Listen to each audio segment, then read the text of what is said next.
ავანგარდი არის აკადემიზმის საწინააღმდეგო მიმართულება. ამ ტერმინს ხშირად იყენებენ იმ შემოქმედთა აღსანიშნავად, რომლებიც წინ უსწრებენ თავიანთ ეპოქას. ავანგარდიზმი შემოქმედების ინდივიდუალისტურ კონცეფციას აღიარებს. ყველაფერი შეიძლება ხელოვნებად იქცეს, თუ ამას ხელოვანი გადაწყვეტს. ეს უკანასკნელი კი თავისუფალი უნდა იყოს ყოველგვარი სოციალური თუ ესთეტიკური სტერეოტიპებისგან. ავანგარდული თეატრი ეწინააღმდეგება ტრადიციულ თეატრალურ ფორმებს და ექსპერიმენტულ რადიკალურ მიდგომებს ეღრდნობა. ის ხშირად ატარებს ანტიკომერციულ, რევოლუციურ ან ფილოსოფიურ ხასიათს, ხოლო მისი მთავარი მიზანია საზოგადოების ან ხელოვნების კონვენციების გამოწვევა. ეს ისე მოკლედ ავანგარდის შესახებ. არ ვიცი რამდენად წინ უსწრებ დროს, ამის ამბიცია არ მაქვს, გულწრფელად გეუნებით და ყველამ თუ არა ბევრმა მაინც ვიცით, რომ ხელოვნება დროში ფასდება და ვინ უსწრებს წინ დროს და ვინ ჩამორჩება, ამას ისევ დრო განსაზღვრავს და არა მე პირადად საკუთარ თავზე.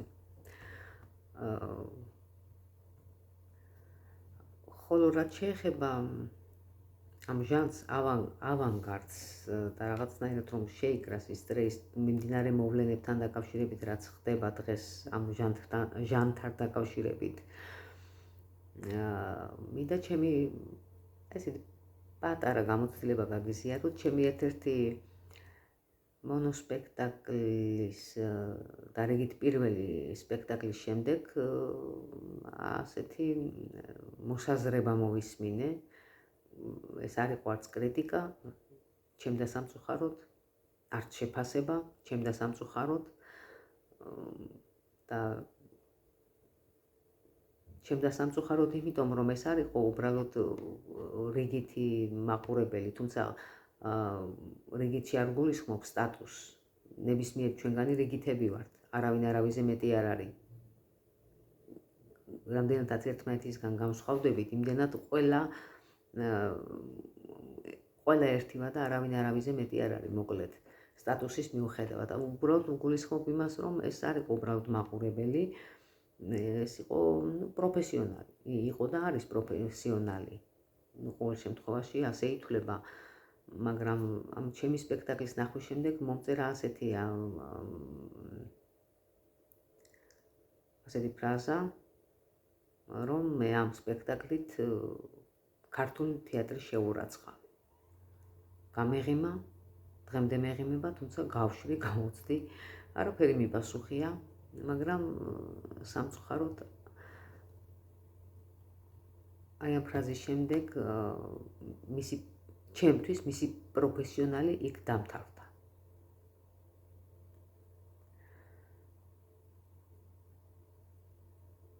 არ მინდა ზედმეტი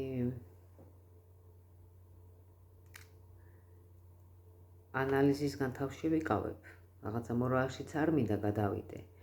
მე მგონი სათქმელს მიხვდებით, რატომ უკავშირდება ჩემი ეს პატარა გამოცდილება თუნდაც დღევანდელ მიმდინარე მოვლენებს და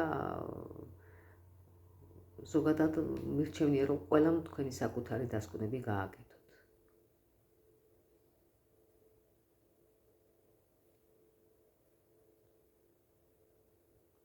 დღეისთვის სულ ეს იყო. მადლობა მოსმენისთვის. შევხვდებით შემდეგ ვიდეოში.